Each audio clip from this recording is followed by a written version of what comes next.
China expert Steven Mosher joins us now. Steven, welcome back to the program. It's good to see you again. Obvious first question, can China be trusted?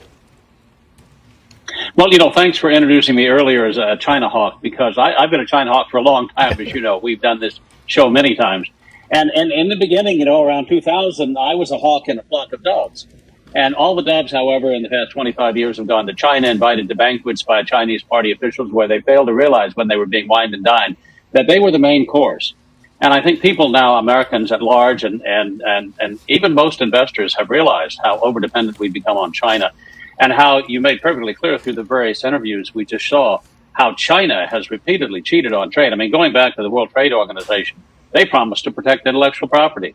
They promised to open their domestic markets. Really, very little of that happened. All the problems when they occurred were papered over with promises, verbal promises, and paper promises that weren't worth the paper they were written on. And we finally have now an administration that is taking the threat from China seriously, because underlying all of the deceptions and the deceit we've seen from the Chinese Communist Party is this fundamental fact, that China wants to dominate the 21st century. And it will do anything and everything it can to make sure that that happens. So we have to view every transaction with China through that light from a national security lens.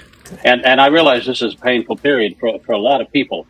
It's going to be very, very painful for the people in China, too, Stuart, who have been the first and foremost victims of the Chinese Communist Party. Stephen, we've raised tariffs on China. They've raised tariffs on us.